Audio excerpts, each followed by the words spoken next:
Hello and greetings to you, dear friends and viewers. Welcome.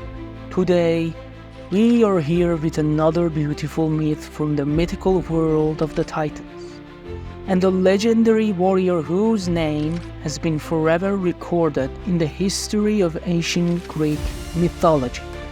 So, stay with us as we explore this legendary tale together.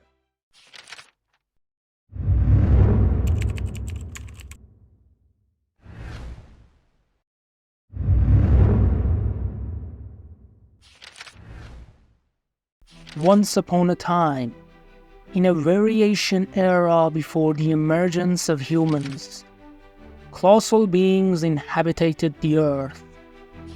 These immense beings possessed abundant powers, and their powers constitute the elements of life and existence. These beings were called Titans, because they were both immense in size and possessed great power. However, among them, there were always Titans with demonic and wicked spirits, who were constantly engaged in war and battle for dominion over the earth. These wars lasted for centuries, and different generations of Titans were extinguished while other generations emerged. This continued until all the benevolent Titans perished, leaving only the demonic and wicked Titans behind. Eventually, these demonic Titans began their rule over the earth. They were immensely powerful and tyrannical, reigning over humans. They ruled over all the lands of Greece, forcing humans to construct temples and grand palaces for them. Humans had no choice but to comply, as they were very small and lacked the strength to fight against the Titans. In contrast, the Titans were incredibly powerful and had the ability to shapeshift into any form. They were like gods who brought oppression upon the earth. The vilest among them, who had a long history of evil deeds and was incredibly powerful, was Typhon. He was a colossal and demonic titan with dragon-like legs and made of fire. Typhon was the king of the Titans, and his hobby was the destruction of various cities and the violation of beautiful Greek women. He continued these actions, and day by day, his oppression upon innocent humans and people grew more and more. Eventually, Typhon caught sight of a goddess who had no equal in beauty. This goddess was Aphrodite, the goddess of love and beauty. Typhon fell in love with Aphrodite, which was quite natural because Aphrodite was so beautiful that no living being could resist her beauty. Finally, Typhon went to the temple of Aphrodite and compelled her to spend a night with him. Although Aphrodite resisted this act, she did not have enough power to reject Typhon's request, and ultimately agreed to his demand. After that night, Aphrodite was greatly wounded and injured. She returned to her temple wounded, and her servants quickly came to her aid and treated her wounds. However, Typhon did not relent from his pursuit of Aphrodite. The next day, he returned and told Aphrodite that she must become his goddess and serve in his palace. If she refused, he threatened to kill her and all the people she loved. Aphrodite, being the goddess of love and beauty, could not bear the suffering of her loved ones. For this reason, She agreed and became the most beautiful captive of Typhon. Years passed, and Aphrodite became pregnant by Typhon. Initially, Aphrodite did not want the child. She wanted to end her own life. Therefore, one night, she decided to escape from Typhon's palace, which she successfully accomplished. She fled to the very distant realm and reached the deserts of the lost souls, a vast and sprawling desert filled with swirling sands where nothing was visible. In the mist, it is said that the first battle among the Titans occurred in this desert, and due to the immense death toll, it became known as the Desert of the Lost Souls. Nevertheless, let's continue the story. Aphrodite, feeling hopeless and wounded, endured immense pain. Eventually, she sat beside a rocky ledge, and with all her strength, she gave birth right there.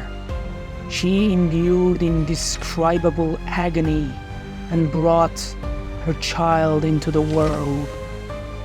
Holding her child in her arms, both Aphrodite and the baby were bathed in blood. Aphrodite lost consciousness. When she woke up in the morning, she found herself in a large temple. Shocked, she opened her eyes and looked around. There was no trace of her child. Distressed and worried, she got up from her bed, but she had a pain that prevented her from standing up. Suddenly, a beautiful girl approached her and said, "Sit down."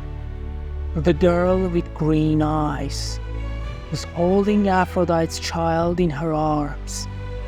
She approached Aphrodite and handed her the child, saying, "You were severely wounded, and your child needed nourishment. I had to feed him." Aphrodite looked at the girl and asked, "Where am I?" The girl replied, "You are in the farthest corner of Greece, where once was the most beautiful spot on earth.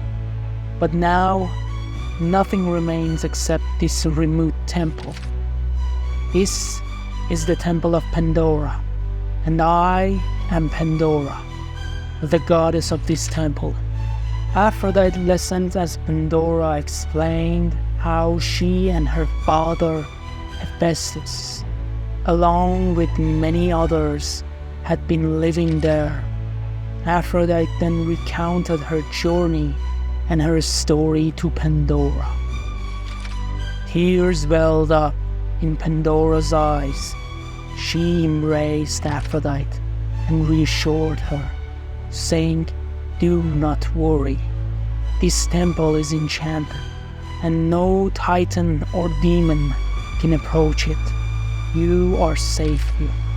After Aphrodite's condition improved, Pandora took her to other parts of the temple and showed her around, narrating the story of Pandora's temple. She explained that this temple had been built by the first generation of Titans in ancient times. It was used for prayers and aiding the poor and helpless humans. Continuing, Pandora mentioned that the desert through which Aphrodite had passed had a different name in the past.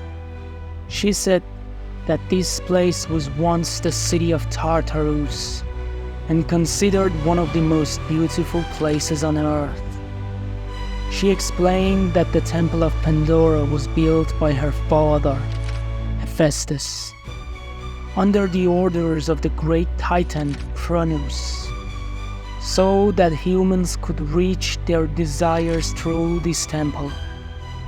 Pandora continued saying that she herself was created by her father, Hephaestus, and transformed into the goddess of this temple to serve all the people of the earth. Pandora explained that she had eternal life and would never age. She had existed for millions of years, with the goal of forever aiding unfortunate humans. This beautiful place had been destroyed by the wicked Titans, and in the great wars among the Titans, much blood had been shed in Tartarus. Many Titans and humans had been killed here, and immense suffering had been endured.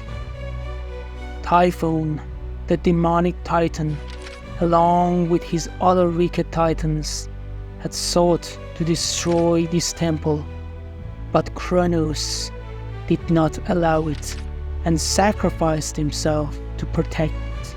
Kronos, the king of the Titans, possessed a compassionate heart and a peaceful soul.